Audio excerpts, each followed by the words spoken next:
How Making Natto at Home Changed My Diet by Natto King. That's something I'm going to talk about today, so stick around. Hi, my name is Sachiaki Takamiya. I am the author of Natto Unleashed and Ikigai Diet. Okay, so today I'd like to share with you how making natto at home changed my diet. Yeah. So now I call myself Natto King, but actually I kind of made my reputation by making natto at home. So more precisely, I should call myself DIY Natto King. Yeah, I'm a homemade natto king. Yeah, right. Because I've been making natto at home for nearly a decade, and I've been making natto once a week. Yeah, which is very rare in Japan. Now, so because natto is a Japanese food, many Japanese people eat natto. Yeah, there are a lot of natto lovers in Japan, but most of them do not make natto at home. Homemade natto is not so common in Japan.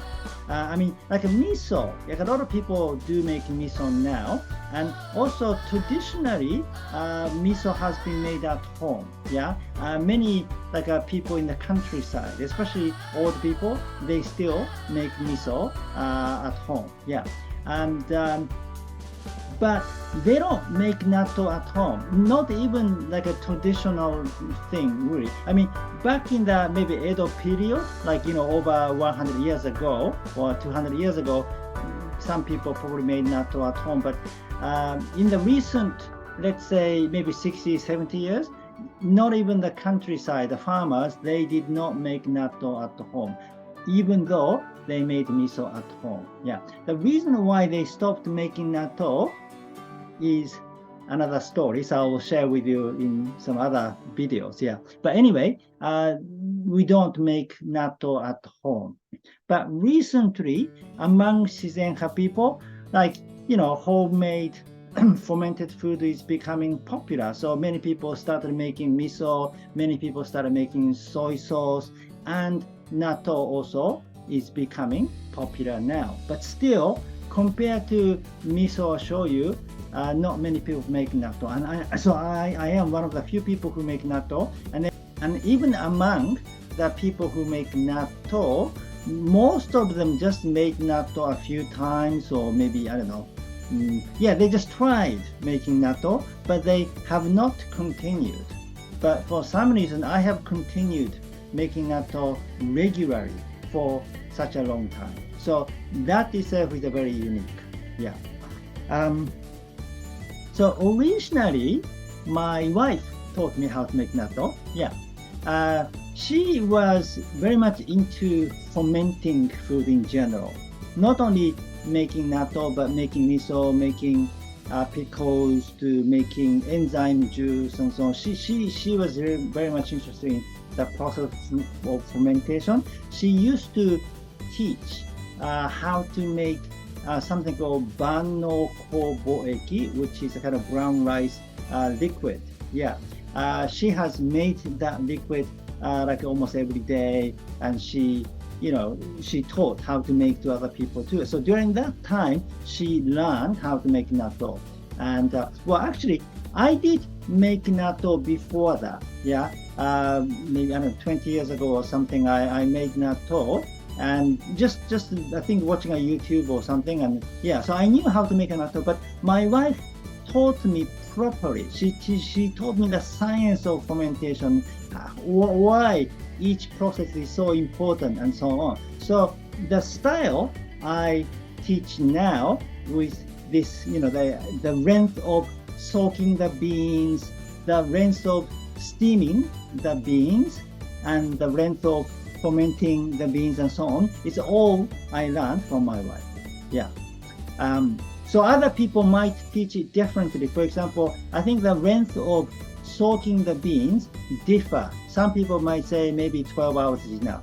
Yeah. But I just learned it is important to soak the beans long enough, and that affects the process of fermentation. Yeah.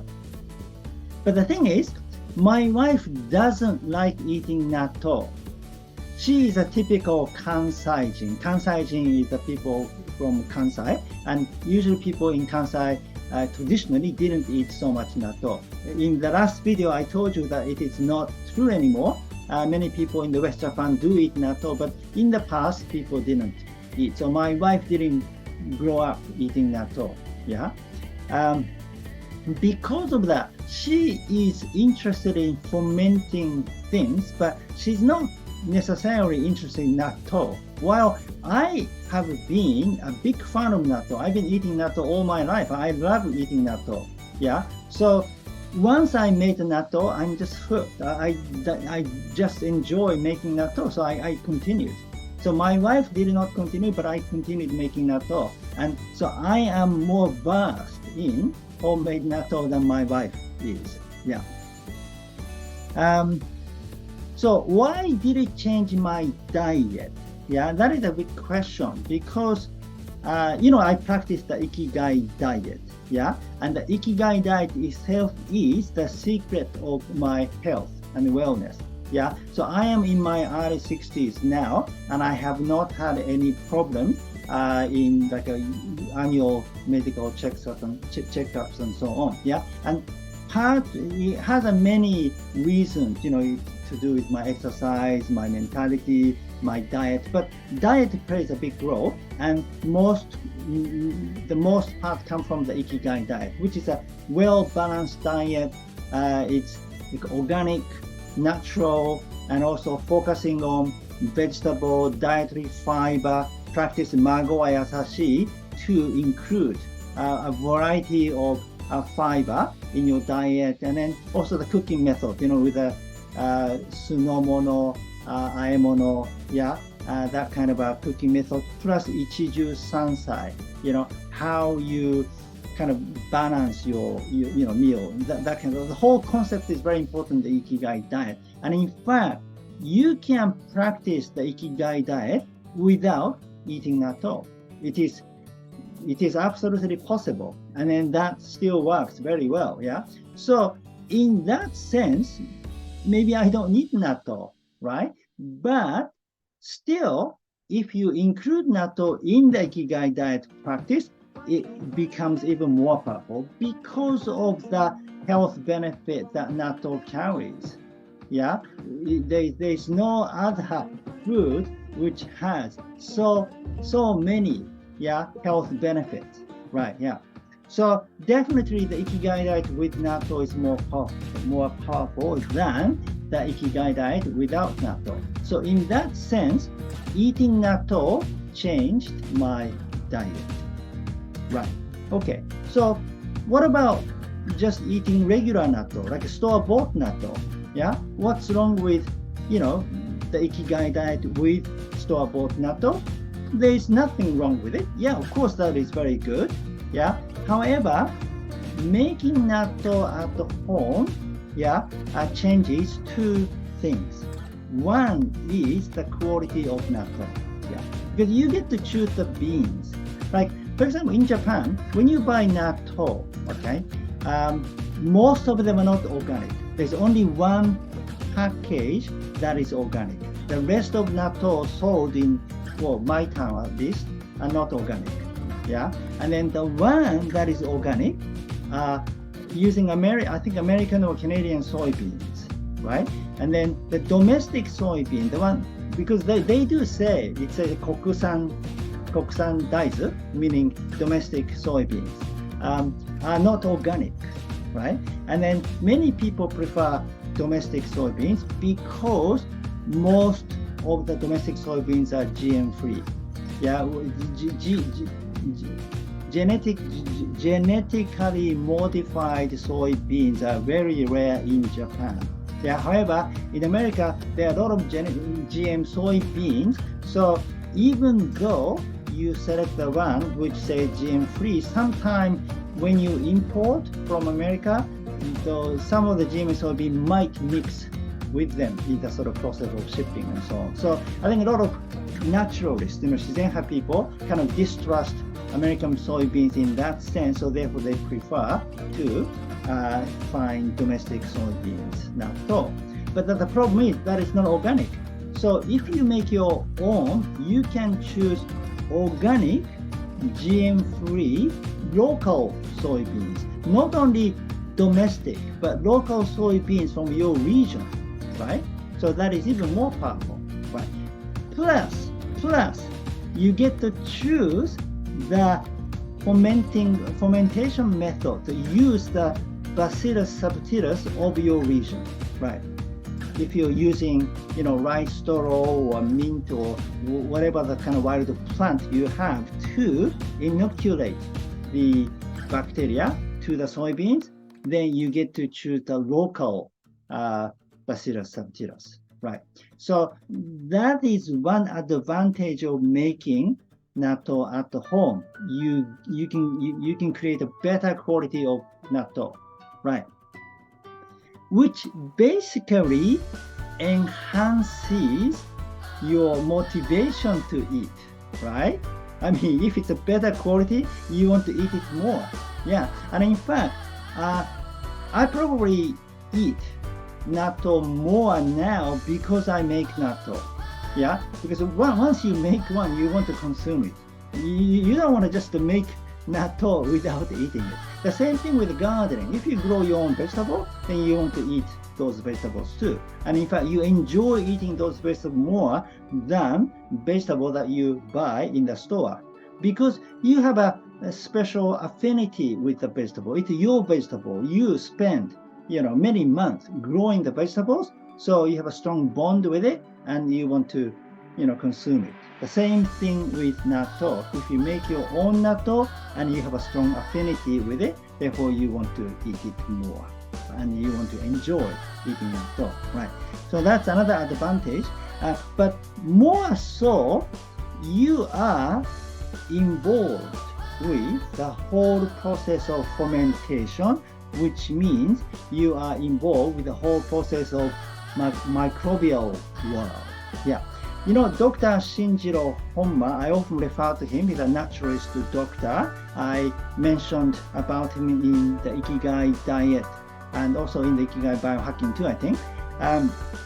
Anyway, so he recommends that we should be in touch with microbial world as much as possible, yeah, for our health, yeah, for a kind of natural lifestyle, yeah. And one way of doing it is to do gardening, to work in the soil, yeah, because there are a lot of soil microorganisms, and you become in touch with them when you work in the soil. And then the other thing he recommends is making fermented food, whether it is miso, soy sauce, natto, pickles, anything. When you make fermented food, you become more aware of microbial world and how bacteria and microorganisms operate and so on. Yeah. So when I make natto once a week, each time I become aware of that process, and I see Natto King. Natto King is natto bacteria. Yeah.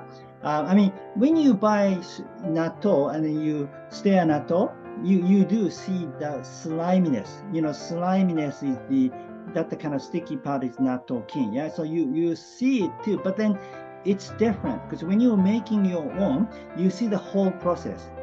So when the soybeans are steamed, there's no Natto King there, yeah? But when you're fermenting, yeah, for 24 hours, then gradually Natto King kind of spreads to other beans. And so you kind of experience the whole process together. Yeah, and then that time when I opened the container in the yogurt maker, I'm so excited.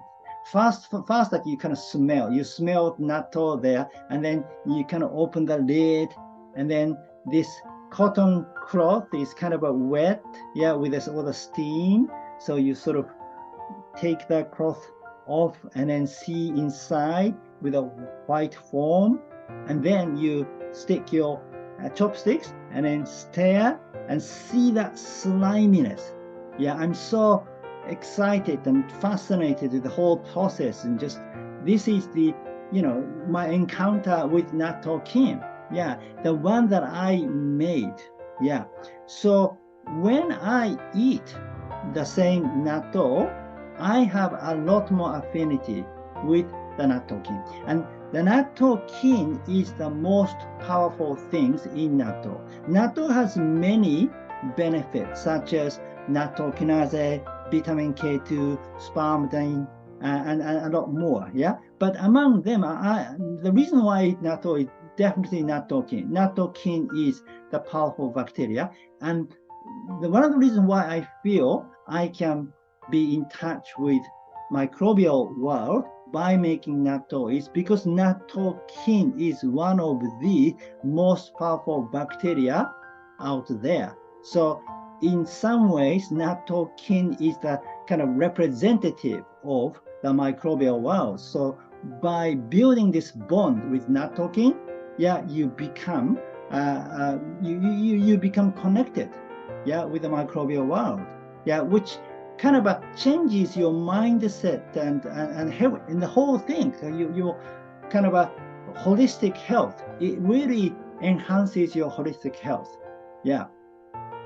So for me, eating and making are the same thing. It's like a two acts in one sort of a circular motion, really.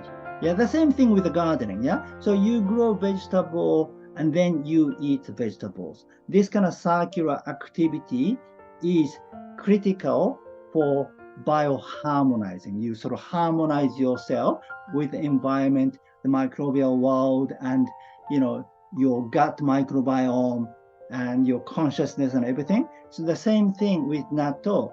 The making natto and eating natto, yeah, this circular movement really enhances your gut microbiome and then your brain too, because the gut and brains are connected and everything. And so for me, making natto at home or not making natto at home makes so much difference. Yeah. But anyway, this is a personal thing, really. I mean, you don't have to make natto at home. I mean, there's nothing wrong with buying natto and consuming it. It's much better than not eating natto. So, I just recommend you to just first eat natto, and then. But if you're interested in making natto at home too, then yeah, I do recommend it. And then the book, yeah, gives precisely how to do it, how you can make natto at home too. Yeah. So. Yeah, there's a section called DIY natto, making natto at home. Yeah, chapter 9. Yeah. So the book contains a lot of useful information. First of all, it shares, yeah, the health benefits of natto. What exactly natto does, how it can help your wellness, yeah, and it introduces kind of historical or element and how natto was, developed in Japan and so on, and what other countries have, fermented soybeans, yeah, and then how the Japanese recipes, the Western recipes, Asian recipes, yeah, and how to navigate natto's flavor and natto hacking, how to optimize natto eating for biohacking and so on. So please read the book. The book is available on Amazon, both as Kindle and print-on-demand paperback. And I appreciate you write reviews on Amazon, and that helps me tremendously. Thank you very much. Okay, so thank you for watching. Again, my name is Sachiaki Takamiya, Natto King, and if you like this video, please give me your thumb up and please subscribe to this channel and please leave your comment. Yeah, do you make natto at home? All right, so I'll see you in the next video. Live with your Ikigai.